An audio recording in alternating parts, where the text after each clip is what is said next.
This week's episode is brought to you by Philippa Vitozzi, DEF Huey, Hecka Unity, and Ryan Leonard. Thank you, Philippa Vitozzi, DEF Huey, Hecka Unity, and Ryan Leonard. It's with the generous support of listeners like yourself that our band of bunnies stays equipped with enough astral dynamite smuggled in from the pleroma to keep our perpetual subterfuge of the Black Iron Prison rippling across all local clusters of Dreamtime, such that the chains of the blind idiot god Yaldabaoth will be broken and reused for Halloween decorations because the veil is thin and the children are threatening us if we don't buy them candy. If you'd like to help us repurpose the chains of our spiritual slavery to make the outside of our house more festive, or just hear the second half of this episode, then please visit www.patreon.com/thewholerabbit, where your monthly donation of just $5 will not only get you the second half of this episode, you'll get instant access to the second half of every single one of our episodes, which are like an easy bake alchemy kit for our ears. But not only that, I'll send you, eventually, I know they're always late, a 5x5 high-quality vinyl sticker of our Big Bunny Baphomet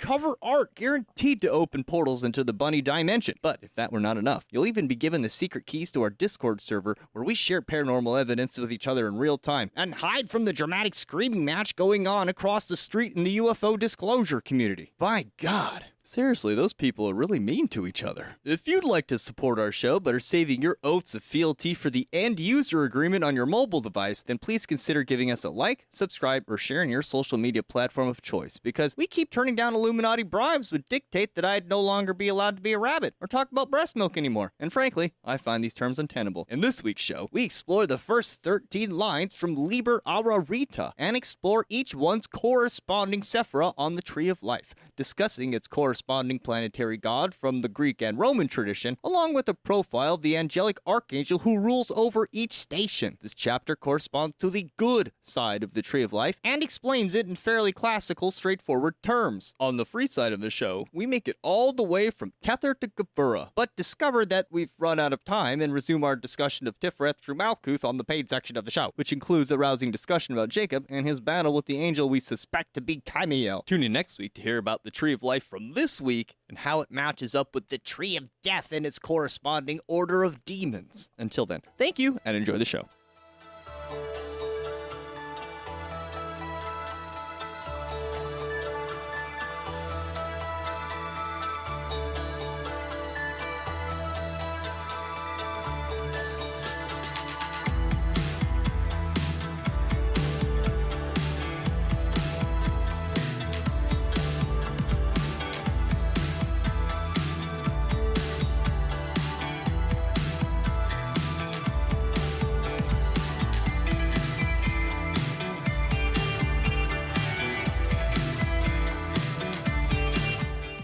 I am a Greek god, Poopalius, god of poop. Hephaestus. For the rest of us? Hephaestus for the rest of us. What do Greek gods do when screws get loose? What? They tighten them. Oh, I get it. Why don't Greek gods insult people anymore? Why? Because Icarus already had the sickest burn. Oh. This is true. What do you call a Greek goddess with no aim? What? Artemis. Ooh. Wow. Burn. What do you call the Greek gods without their leader? What? Zeusless. Aw. Zeusless. What does Zeusless mean? Those are without. They're without Zeus. Yeah, but I mean, what's it a play on? Toothless? Useless. Not a very good joke. It's not funny if you have to explain it so thoroughly. Yes, it is.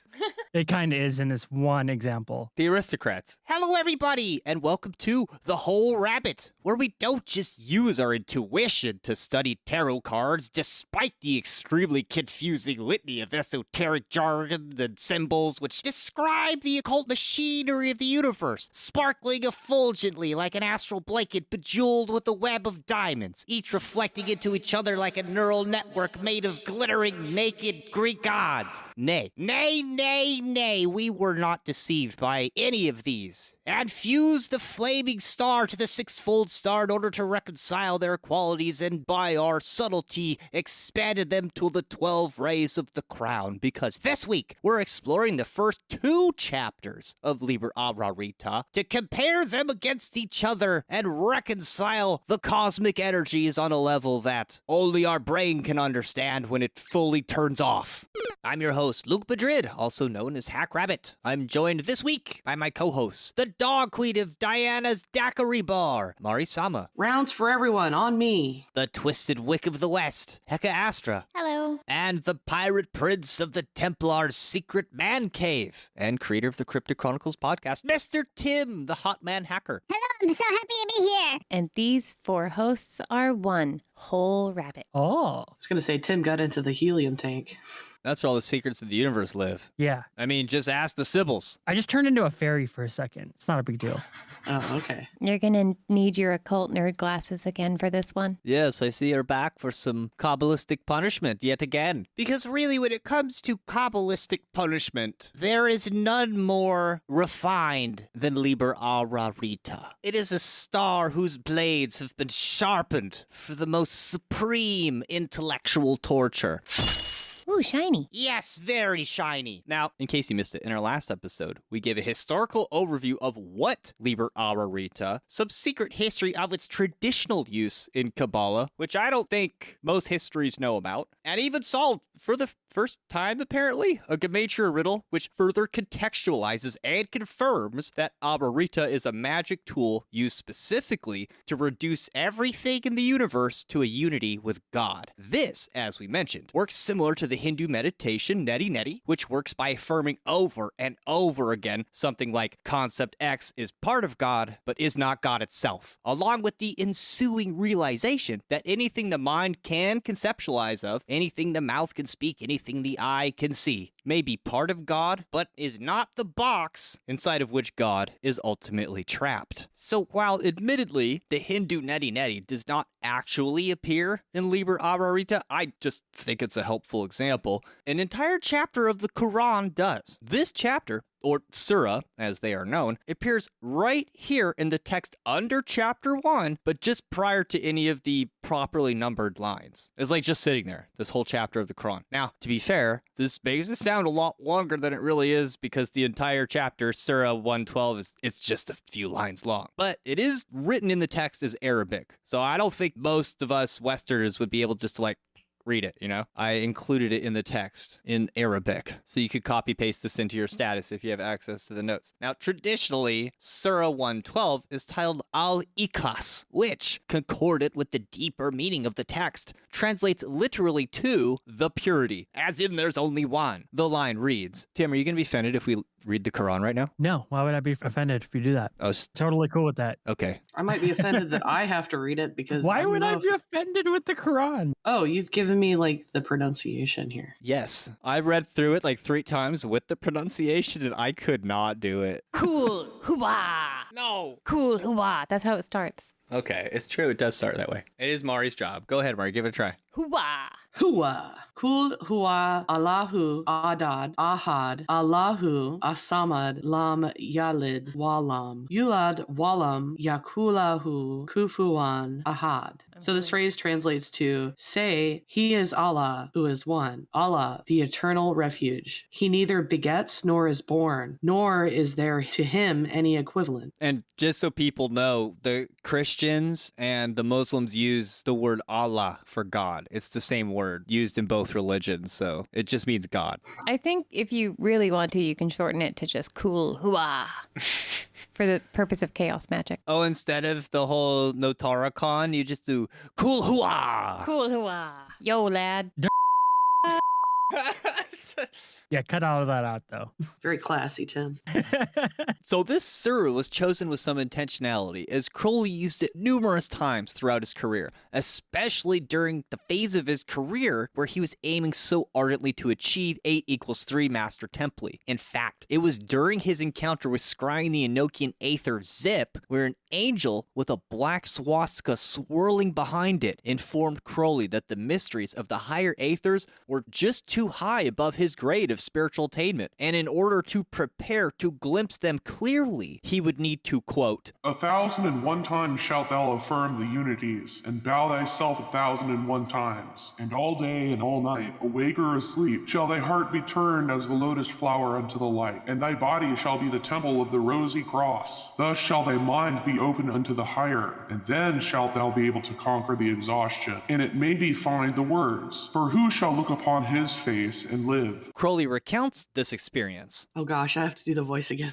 Yes. Yeah. I was to say this, the Surah 112, bowing myself to the earth after each chapter, 1,001 times a day, as I walked behind my camel in the great eastern erg of the Sahara. I do not think that anyone will dispute that this was a pretty good exercise, but my point is that it was certainly very good yoga. So trendy. Yeah, so he's walking behind his camel and he's bowing 1,001 times a day in sets of 13 to, of course, resonate with the Akkad unity key, which equates to 77 times, which I'm sure is very magical. Apparently, this was a lot of work. Your back and your stomach would be burning. That's apparently what he had to do in order to go up a few grades, though. You don't skip leg day and you don't skip bowing day. You don't skip Surah 112 day, walking behind the camel. Camel poops, bow to the poo-poo, affirm God's unity, take a few steps, bow to the earth, rinse, repeat. Like the Hindu neti neti and the formula of Ararita itself, Surah 112 contains hugely negative affirmations. With intention, the seeker achieved the ultimate epiphany by pitting the separating qualities of the mind against itself, annihilating the opposites against each other, and leaving only the ineffable in its place, the truth dawning within the resulting stillness, or as the text puts it,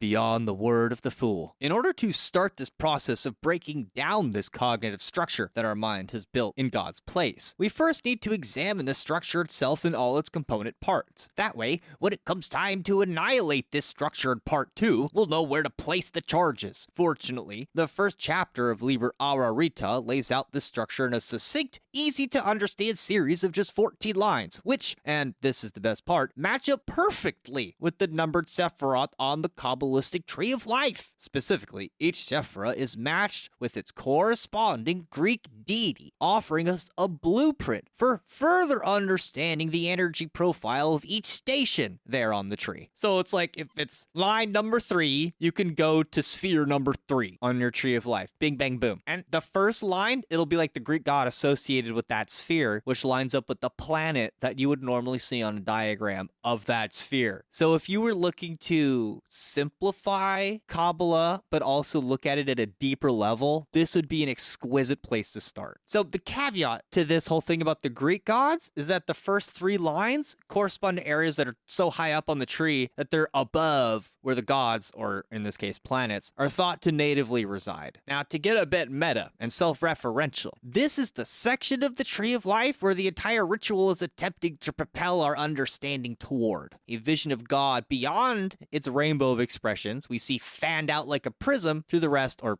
lower parts of the tree, and behold the vision of the pure, undifferentiated light. This purity and lack of differentiation is so complete, it's above even the highest part of the Tree of Life, in the place even above the crown Kether, in what's called the negative veils of existence. Sounds very fancy. So lofty and holy is this concept that it basically requires all of Liber ARARITA to explain what it is, or more accurately, what it is not. These are the negative veils of existence we are talking about, after all. This is very much the not this part of the Tree of Life, the neti we are truly aiming for, if there were a something to aim for, which there isn't. We can't talk about it, really. There's nothing for us to talk about. That's nothing with a capital N, nothing. It's a very special type of nothing. It's even more, a really less nothing than nothing. Do you see? It's so incredibly nothing that I'm not even talking about it right now. See what happened right there? Of course you didn't. Yeah, I can't even hear anything. I saw nothing. Didn't say anything. It was nothing. It was nothing. Like when Tony Soprano says, forget about it? Forget about it. I feel like Mari would do a way better impression, actually. You explained it not.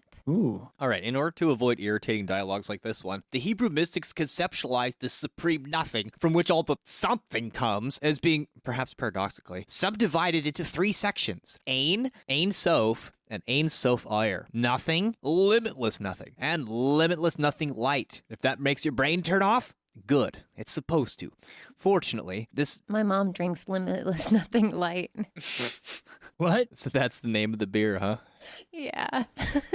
Fortunately, this is the one place on the Kabbalistic Tree of Life I have seen personally, and I can tell you for an absolute fact, this is the only real thing that actually exists. But don't take my word for it. I hope edutainment like this helps inspire you to go look for yourself. The part where abstruse mental theory and actual experience seem to line up, at least for me, was that this place, the limitless nothing light, it's actually pretty simple to understand, albeit challenging, but not impossible to explain with words. It's like if you took truth, love, purity, goodness, and life and found them all united in a singular power before they all like split off into their individual parts, and then you saw that power radiating everywhere infinitely in all directions, eternally unhindered by anything forever and ever without opposite or end, nor would you want there to be. I think that's it. Whatever I saw was complete and whole and comforting to the point of feeling saved. Like, on a level where all doubt and curiosity was totally extinguished. So maybe if I ARARITA hard enough, I could learn to get back there on demand. But I'm not going to sit here and lie to my audience and say I do. But I do know it exists, and this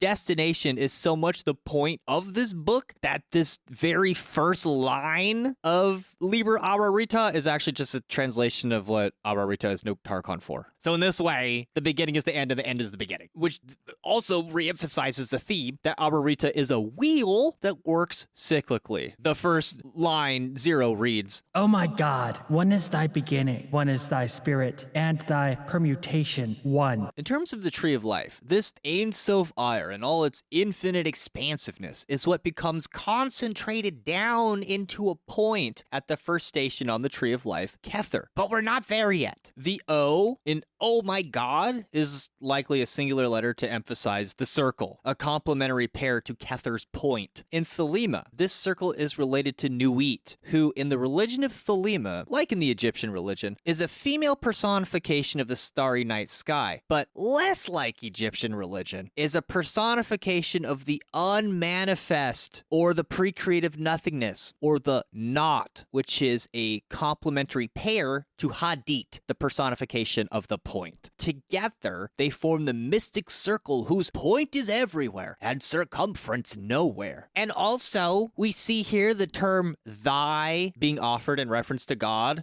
seemingly as an external, like how we're used to seeing it. I think this bears some focus because it most properly explains the phrase, do as thou wilt shall be the whole of the law. This is the thou they're referring to. It's not do whatever you want. It's do whatever the heck God tells you to. Not very LaVeyan. LaVeyan Satanism does exist. And in LaVeyan Satanism, you're supposed to do whatever you want. But over here in Thelema, it's more nuanced. You have to wear 5 times the amount of nerd glasses. So I just want anyone who's still clinging to that needs to know this is the thou. It's God. Do as thou wilt, meaning, and you have no right but to do as thou wilt. So you actually don't get to do anything except what God tells you if you're being a true Thelemite. The word Thelema implies divine will. And when you've actually reached that unity with God, then your will and doing God's will are the same thing because they are one. I'm sure that nuanced point is also exploited by people that believe that they are already there. Another way to describe the indescribable pre-creative nothingness with a capital N is the ultimate infinite void. So you might even relate this to the waters of noon or Nath's womb. There is nothing outside of God's will that I desire, and nothing inside God's will that I fear. That's very similar. Where's that from? I don't know. It's like a meme or something I read somewhere and popped in my head. Might be like the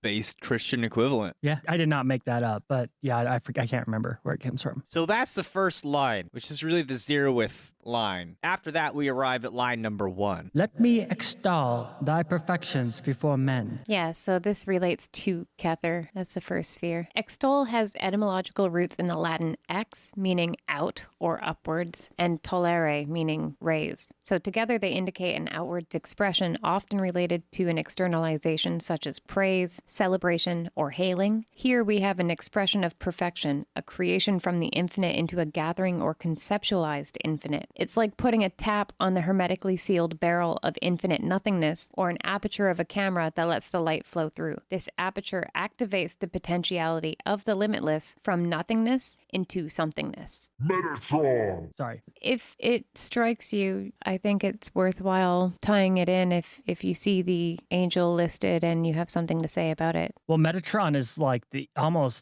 equal to God, and there's Metatron that it's the very top, and then what's the one that's for Malkuth? Sandalphon. Yeah, and then there's Sandalphon. Like those two guys are like everything goes between them and they influence everything. And we could go into how Metatron was once a mortal man and all kinds of stuff, or like the Kabbalistic aspects of it and whatnot. But I mean, it's just basically a lot of times when people are interacting with God, they're actually interacting with Metatron, because he's almost like inseparable and people can't really tell the difference. Well, wasn't it a lot? Who became Metatron through the writing of the Merkava? You know who? It was Enoch, wasn't it? Yeah, dude. Elijah. No, Enoch. Isn't it also Elijah? Elijah was also raised to heaven without dying. Enoch was one of them. Yeah. There are very few who have been raised to heaven without dying. But like in the literature, it's Enoch who goes through all these spheres and then becomes Metatron, who's like the twin. Yes. I think it's basically anyone who is raptured up. Well, it's obviously symbolism. You're correct. Yeah, it's allegory. So what is it allegory for? It's like this exact thing we're talking about. Like we already uncovered that Ararita and Abrahadabra have chariot energy coded all the way through their gematria, numerology, etc. Yeah, Metatron's great. He also like what was it? It was Elijah that you just mentioned when he went up into heaven and had like his visions and stuff. When he got to Metatron, I don't know if it was Elijah actually. I could be wrong. It's a lot to remember. But whoever went to heaven and saw Metatron by God's throne and was like, "Holy shit, this dude's dope." God was like, "Nah, bro, that guy ain't shit." And he had Metatron whipped like 100 times just because the person thought that he was so awesome. I think I've heard this before. Yeah. What was that from? I can't remember. It's one of the people who go to heaven like on a journey and get showed all kinds of trippy stuff. And they get to the throne of God and they see Metatron and they're like, "Oh God, you're awesome." And he's like, "I'm just Metatron." It's because he was sitting down, wasn't it? No, it was just he was confused for being God and God had him whipped in front of the dude like at the 100 times or some shit. He would. You know what reminds me of Metatron and Sandalphon? Because they would stand at the head and the foot of... Because the Tree of Life is supposed to be the Adam Kadmon. And if Jesus Christ is the, the manifestation of the Adam Kadmon, maybe those are like the two angels outside of his tomb, right? Because they always mention those two angels. It's Metatron at Kether and then Sandalphon at Malkuth, beginning and the end. And in a lot of ways, they're the same entity, just different aspects of the same entity, the same being. Metatron in Jewish Kabbalah is also equaling Shaddai in Gematria. So like you ever hear El Shaddai, da-da-da-da-da, all that stuff? That's actually invoking Metatron. Like life itself. Yeah, he's called the Prince of Presence, or the Prince of the Presence, I think. One of those two. He's just basically like a scribe, too. Like if you've ever seen the show Supernatural, there's Metatron in it, but that Metatron sucks. The real Metatron is way more powerful and awesome, and he is also a scribe. He's a bit like Thoth. Yeah. And so all of that pertains to Kether. Now we move on to line 2. Ooh. The image of a sixfold star that flameth across the vault inane. Let me reveal thy perfections. 2. Chakma, wisdom. So the tap is on and the light is pouring forth into becoming somethingness now. It is flowing forth. And if you haven't already busted out your Kabbalistic Tree of Life chart, now is a good time to follow along. Yes, we have moved from Kether to Chakma, which is kind of a big deal. The image of the sixfold star that flameth can be thought of in various different complementary ways. Firstly, the six-sided star, or hexagram, is often a symbol associated with the sun, or Tiphareth, the glowing heart of the Ruach, one of the traditional 5 Hebrew souls, specifically the one corresponding to mind. It flameth because it's active, circular in its motion, like a revolving set of wheels, which can be directed like a chariot or Merkava, here across the vault and which, in its most vulgar meaning, is just empty space. While Kether concentrated the infinity down into a point, which in turn was revealed, this chariot or sixfold star of the Ruach contains or enfolds within it that spark of divine light, making it like a little charioteer. In this way, our Ruach is capable of being the vehicle of truth or wisdom, even though it is not wisdom itself. It is capable of containing it and delivering it. Each point of the sixfold star and its center points to one of the 7 classical planets, which, from a purely psychological parlance, can be seen as a personality or mask that obscures the true individual beneath, or in this case, the god within, the angel, if you will. The vault in this line suggests an open space typically with an arched ceiling, resembling the body of Nuit arched over the earth. To continue the theme, Nuit's 4 limbs are the pillars seen enclosing the chariot in both the Rider-Waite and Thoth editions of the tarot, representing the canopy of stars, and its Hebrew letter association, Chet, reinforces this meaning because it translates literally as fence, suggesting an enclosure. Does that make sense? Because the sphere of Hakma, which means wisdom, like all of the spheres on the Kabbalist tree of life, they are associated with a planet. Well, this one, Hakma, is associated with the sphere of the stars, which is like said to be fixed, like the outermost one. Like back in the day when they thought the Earth was the center of the universe, the stars were like on the outermost, ring is what they thought. And it was those stars that enclosed everything within it. And that veiled us from what was beyond. Like that's where you see the little like hermetic wizard guy reaching through, the universe and like seeing all the other stuff beyond. Like that.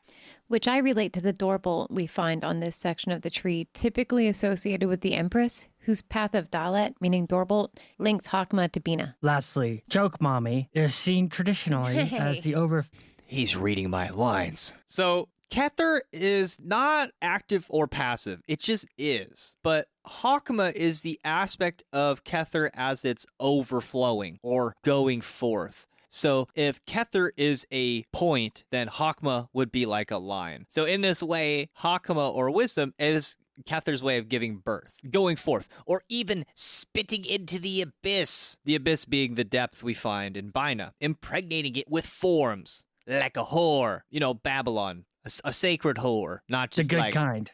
not just any whore. Yeah. Duh whore. Duh. Queen mommy whore. Bestest of the best. Of whom receives and gives birth to everything. Although we find quickly in the next line that Bina is given a male deity, the Greek equivalent, in fact. What? Before we move on, I want to relate this quickly to Tefnut, the spitting forth of space. So you're relating Hakma to Tefnut. Yes, as a creative principle. It even sounds like Haktua. Well, her name means...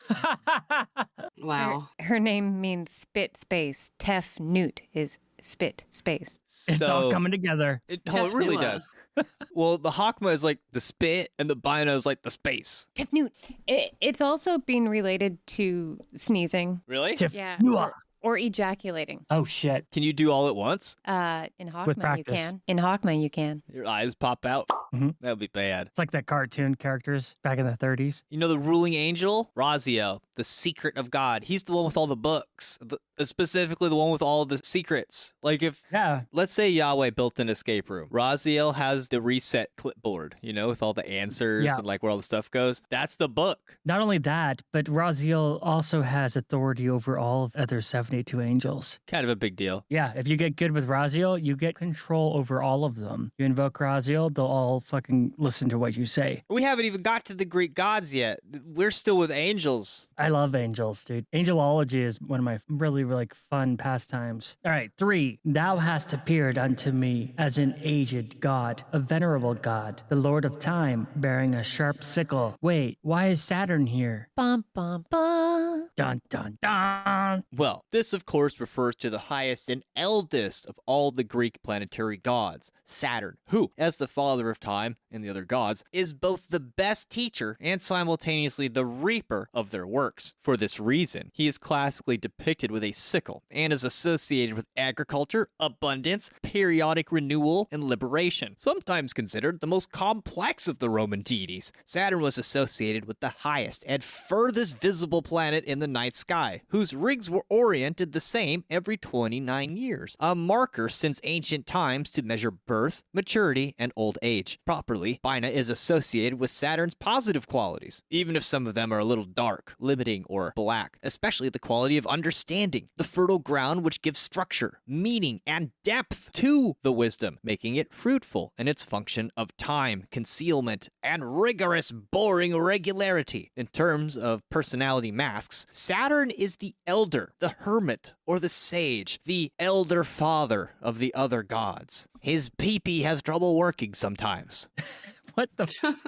He's got the Alzheimer's. So these are the proper masks. These are the proper deities. And it's interesting because Saturn is like up here above the abyss. He's important because of that. Now, I decided to turn to our dear friend Dion Fortune to give us the lowdown on how some of these spheres work, especially from a mechanical point of view, because in terms of describing him that way, she is second to none. Of Bina, she says, Before the lines of force had completed their circuit of the manifested universe and begun to return upon themselves and interlace, all was Hakma, and dynamism was unrestricted. After Bina and Hakma, as the first pairs of opposites, had found equilibrium, all was Bina, and stability was immovable. But Kether, the great emanator, continues to make manifest the great unmanifest. Force flows in upon the universe, and the sum of force is increased. This inflowing force oversets the equilibrium that is arrived at when Hakma and Bina have acted, reacted, and come to a stop. Action and reaction commence again, and the Hakma phase, a phase in which dynamic force predominates, supervenes upon the static condition which is Bina, and the cycle proceeds once more. Equilibrium between the pairs of opposites being arrived at in a more complex form, on a higher arc, as it is called from the evolutionary point of view, only to be overset again as the ever-emanating Kether weighs down upon the balance in favor of the kinetic principle as opposed to the static principle. In a nutshell, you can conceptualize Hakma as the force and Bina as what gives form to the force. Wisdom associated with Hakma has an inherent penetrative, flowing forth, and saturating quality, and understanding has an inherent contextual quality. So context to wisdom shapes it, giving it form. wisdom is so fun without understanding, and the understanding is always so painful. That's why Saturn is the limiter. But he also expands limitations. Yes, he does, you could say. No, that's good. That means like if you're stuck in this like bubble of your life, yeah, he's the god of limitations, but he can make those limitations. Like he can raise the ceiling, you know? Not raise the ceiling, lower the ceiling. He can make the ceiling glass and you punch through it. That's what I'm saying. No, you're right, because he gives you a way forward. I mean, Yeah. and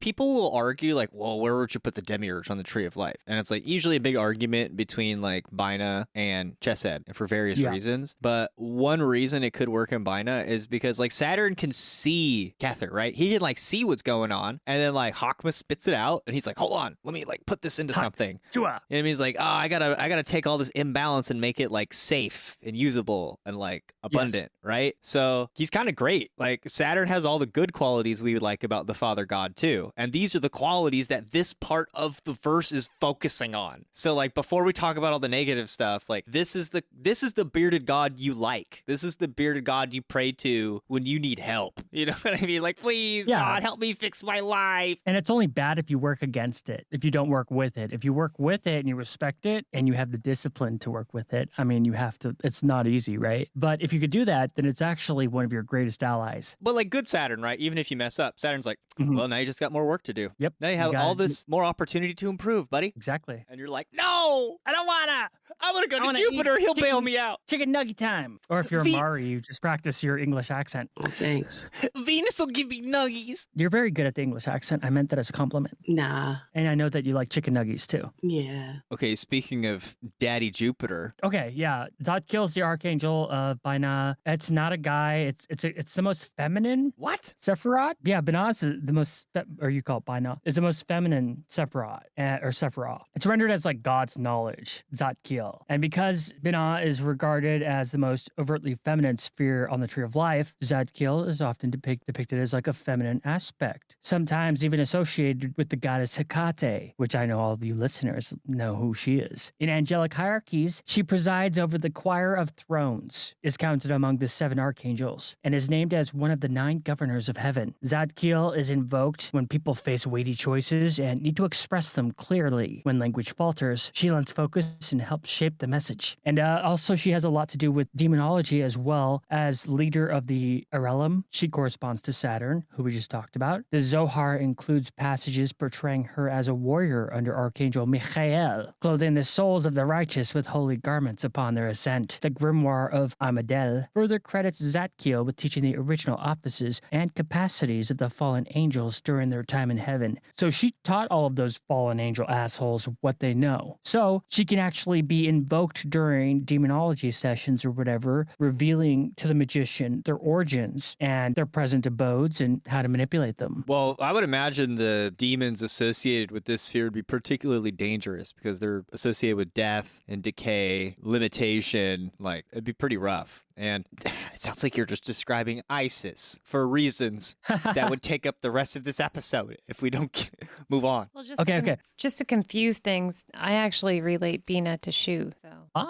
4. Thou hast appeared unto me as a jocund and ruddy god, full of majesty, a king, a father in his prime. Thou didst bear the scepter of the universe, crowned with the wheel of the spirit. So this description, of course, pertains to the Roman king of gods, Jupiter. The best one. He's a little nicer than Saturn. Wait, am I tripping? I don't know. That depends. Yeah, unless you're a hot chick, then you're, the non-consensual's coming your way. And if anyone finds out, you're probably going to die for it. Yes. And who better to describe the energy of Chesed than our Lady Dion Fortune? As we have already seen, we can learn much from the position of a sephirah in the pattern of the tree, and from the position of Chesed on the pillar of mercy, we see that it is Hakma upon a lower arc. It is emanated by Benab, a passive sephirah, and emanates Gevurah, a catabolic sephirah, whose mundane chakra is Mars, with all his warlike symbolism, who is Saturn upon a lower arc. From these things we can learn a great deal about Chesed. It is the loving father, the protector and preserver, just as Hakma is the all-begetter. It continues the work of Hakma, organizing and preserving that which the All-Father has begotten. It balances with mercy the severity of Gevurah. It is an anabolic or uplifting in contradistinction to the catabolism or downbreaking of Gevurah. So the conceptual foundation flows forth across the abyss to Chesed, where it spreads like active seeds further now that it has form. I like to think of this a bit like software, a functioning program which at this point the primary function is to create more by continuing the propagation of the divine. It has an activated reflective skeet element to it, mirroring the macro Hakma above it, whose job is just to skeet constant.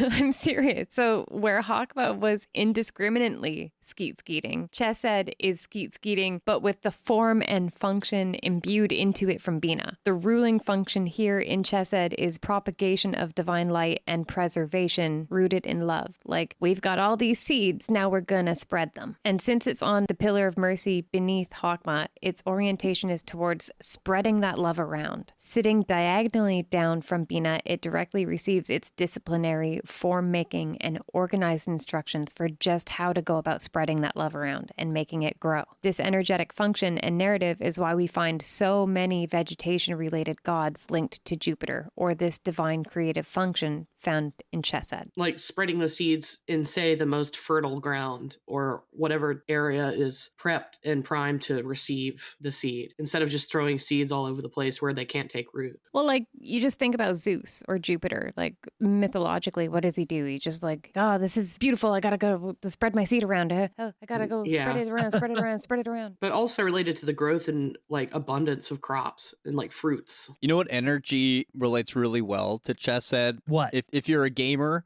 any game like SimCity, the one I'm playing right now is Town to City, I think it's called. It doesn't matter what game it is, whether it's any of those types of games, you are playing as Chesed because you're like, oh, I'm going to put the granary here. Oh, I'm going to put the watchtower here. Oh, I'm going to like connect this road to this thing. And like, that's the energy of Chesed. Build it, grow it, make it nice. Build it, grow it, make it nice. Yeah, but it won't grow like in the city planner, right? It won't grow unless there's demand. So Chesed is operating in that, like, it's reading like, what do we need? Like, where is the best place to put it? That kind of thing. It's also stately. Like, it listens to its advisors and then it comes to a decision, which is usually one of the mechanics in those types of games. Okay, Tim. And associated with Chesed, we also have Zadkiel, which sounds a lot like the angel that I just mentioned, but they're different, I promise. Often rendered as God is my righteousness. This is the archangel associated with mercy, kindness, and liberating forgiveness, aligned in Kabbalah with the fourth sephirah. Chesed, known by many variants, he's portrayed in esoteric sources as ruling the choir of dominions, linked to the Hashmalim and Shinanim, and serving as the standard bearer beside Jophiel when Michael goes to war. His classic emblem is an angel robed in purple with 4 spotless wings, holding a crown and scepter. The grimoire, Armadale, credits him with teaching both practical and theoretical sciences, and bestowing contentment. He's invoked on Monday and tied to Jupiter. Tradition also casts him as the merciful messenger who stays Abraham's hand, hence the frequent depiction with a dagger. Because he's mercy. Because Abraham got told he's got to sacrifice his own son. He's like, if God tells me, God tells me to do it, I'm gonna do it. And then Zofkiel's like,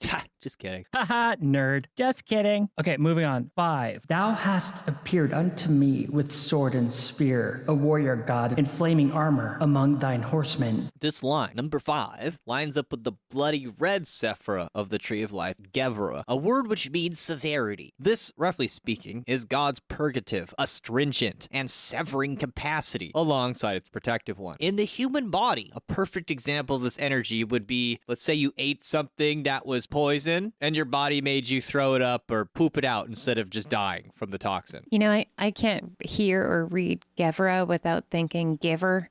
Just giver. Give it to her. Give it to her. It's gonna give it to you. He gonna give it to you. I mean, that's what that sphere does. I mean, it's like Canadian for saying give it all you've got. Like, be severe about it. Send it? Yeah. Oh, he's sending it. In fact, projectiles are associated with Gevurah, if I think about it. Yeah, like spears, throwing spears. Yeah. Also in the human body, it would strongly be associated with the fight or flight reaction. Like that intensity of energy, likewise associated with Gevurah. If you really think about it, both of those responses are protective. And doesn't Mars kind of like flee like a wussy boy famously in some of the stories? What? Isn't that the case? Like if you unarm him or... So Aries is not the same thing as Mars. Right. I know that they're based on each other, but they're not the same thing. If you haven't picked up on it, Mars is related to Gevurah. But yes, in Greek mythology, Mars is more like the brutish kind of dark, evil version of war, whereas Athena was the noble, smart, tactical version of war. But to the Romans, where Mars comes from, it's more of a current of energy of all of that altogether, and it wasn't like seen as the dark side of war or anything like that. It was more just like the pure burning energy of a masculine fighting. Or like the passion of fighting. Like Abundance, virtus, yes. like you're saying, fight or flight. And then I know we mentioned in some about Sun Tzu's Art of War is like if you make men fight for their lives, like if you burn the boats, that is like the true passion of fighting. Yeah, so Aries is different than Mars, even though Mars is kind of based on Aries. Aries is like guerrilla warfare where you're like, I have to sprinkle guys around and like jump out of the bushes and stuff. Like, Or like Aries is like kill innocent women and children and just murder people for murdering them for no that's reason. It's like, in a nutshell, it's severity, intensity, and martial in nature. Yeah. So on this note, Kabbalists, especially the Greek and Christian ones, used to bicker about if perhaps all the sephirah, despite being God's various divine faces, maybe Gevurah was like the evil one. Maybe this is the source from which all the evil in the universe emanates. And so there's quite a few Greek and Christian Kabbalists whose theodicy was like, there's something wrong with Gevurah.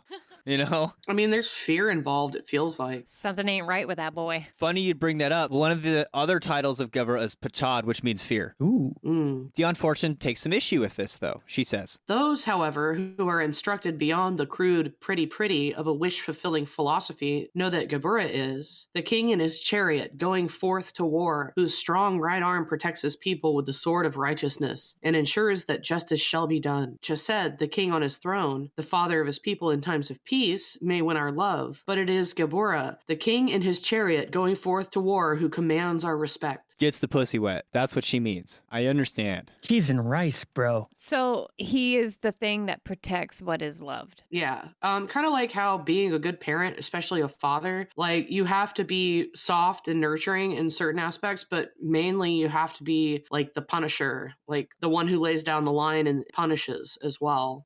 That's a fucking 50 DKP minus!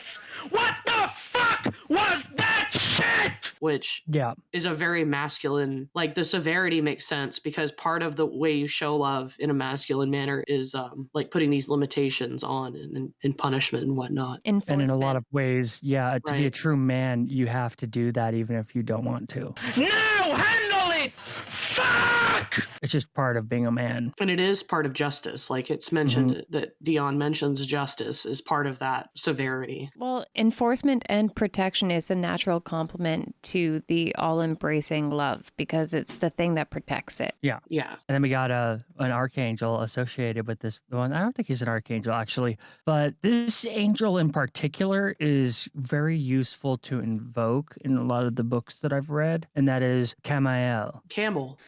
Yeah, he's like Michael, but much more approachable. And his name means one who sees God and is tied to the Kabbalah sephirah Gevurah, the one of strength and judgment. Some late antique lists, for example Pseudo-Dionysius, include him among the 7 archangels, and lore sometimes makes him the flaming sword guardian who drove Adam and Eve from Eden. He isn't part of official Catholic devotion beyond the scripturally named archangels, but in occult and devotional traditions, he's cast as a power of ardent love, mending hearts, aiding forgiveness, and guiding people to soulmates, like stuff like that, including being like a badass baller. Yeah, and he's actually probably one of the angels that will come to help you the most. I know a lot of people like to throw out Michael, but Kamael is going to be a lot more approachable, and you can have a lot more intimate relationship with him according to this stuff, angelology. You know, I've always liked Kamael for some reason. I think it's because he's, at least according to Maimonides, he's the one who says that all these are the archangels of each of these spheres. Sometimes Kamael is said to be the one who wrestles with Jacob, who's going to come up later in the episode. Oh. It's like when Jacob's doing all that wrestling, it's with Kamael. That's what some people think. Does it say in your grimoire there if he's the burner of God or if he's the contender of God? Does it say what he is? No, he's the one who sees God. He's the one who sees God? Yeah. That's funny because that's the hip-hop terminology for like being able to fight someone. Yeah, that's his name. Or that's his like, Shem name. The one who sees God. Let me look it up. It should say if you click on the wiki, it tells you where the root comes from. I'm not on the wiki. You're right, Jim. He's not exceedingly popular in Catholicism, so that means he's not very popular. You know what I mean? It's actually like really easy to approach though compared to all of the other martial entities and energies. Like I was trying to remember one of my books, I was looking for it. Oh, fuck, what's that guy's name? The guy who was put away in prison for doing occult rituals and they tried to like tie a murder on him. Oh, I have it in here. Eccles, Damien Eccles. Yeah. I'm trying to find it in my library. He has like a super dope, like an invocation of Kamael that I was trying to look for, but I couldn't find it in time. Let me dig through Dion Fortune real quick. Yeah, it's going to take me too long to find, but it's called Angels and Archangels is the book that I was talking about. That has like some good Kamael shit in it. I found it. And there's another good one right here too. Yeah, Kamael's in charge of the fiery serpents. Bunch of flaming snake boys in heaven. Yeah, he's a badass. All the snakes are like, Oh, I love God and Jesus so much. I think it's called Angelic Protection. I can't find it. I feel like an idiot. It's part of like the Gallery of Magic series. That has dope Kamael stuff in it too. all these angels are just stolen from Egypt. We love talking about this on the show, right? Absolutely. Oh yeah. Who's the one with the snakes that does the protections? Talking about Wadjet? See, they just didn't like chicks. So they're like, Kamael, who needs Wadjet? You know what I mean? Dude, girls are scary. A lot of times you get the dual snakes. You have Wadjet and Neckbet depicted together or side by side, and a lot of times they have wings on them. They spit hot fire. They literally spit fire, and they're snakes, and they have wings. Maimonides didn't just make this up. It was there. I love pointing this out. They just didn't want angels to have vaginas and boobs, you know? I mean, they're pretty gorgeous, though. They spit hot fire. Was if you make your angels too hot? No, I think it works actually, because that makes God like, like God's like the pimp of all the angels. I think they should just rewrite it with chicks as angels in the Bible. Like just rewrite the Bible, but all the angels are hot chicks. I think that would help the Christian Reformation thing that's going on right now. You know, everyone's flocking to Christianity. Put a chick in it. Well, I mean, you have like all these monks trying to go and study it, and they probably washed it down so that it's not a distraction for all of these dudes just Okay, all hold okay. up together. No, they But like hear me out. boys. But hear me out, though. Okay, so angels can't reproduce. They're just these ethereal spirit beings, right? So if there's no need for sex, then the default is feminine, because female is like the default setting for genetics. See, it's fine. Well, hold But they just don't have boobies. Like, you don't know what's under those robes, but they just don't have boobies, so you can't, like, get hung up on the boobs. I think they take whatever form that will be most useful in your brain. Yeah. I want to contest this just a little bit because Gabriel's words can impregnate a woman. Yeah, but Gabriel's such a Gabriel's the fox. exception. Yeah. Imagine a hot, saucy woman Gabriel, like, whisper, impregnating. Yeah, that's hot. Hey, what's that horror movie where that one dude is Gabriel and like Aragorn is the devil? You guys lost me. The fucking prophecy, bro. You need to go watch this film. I haven't seen that in like 10 years. That was I just thought of that. We are going to hell. But if you'd like to go to hell with us, where we discuss the rest of the upright tree of life, like, Well, we're not going to hell yet. no, we're going to hell next week because it just took too long to get through the first part of the tree of life. I got better. If you'd like to hear the rest of this Kabbalistic diatribe, then please visit www.patreon.com/thewholerabbit, where your monthly donation, just $5, will not only get you the extended version of this show, you'll get the extended version of every single one of our shows, some of which are so drenched in the occult, you might as well just pull your brain out and stomp on it. Others, we talk about aliens, and I don't know anything about aliens. I'm not even invited to those parties, because I'm an apparently alien. they'll gang stalk you and dox you. Like, I'm happy I didn't do this show about UFOs. That's all I know, because apparently occultists, pretty chill people. Mari's an alien too. There's more skeeting in the second half of the show. Oh, so much more skeet skating. Thank you, everybody. Eat carrots and shoot lasers. Pew, pew. Pew pew. Pew pew. Pew.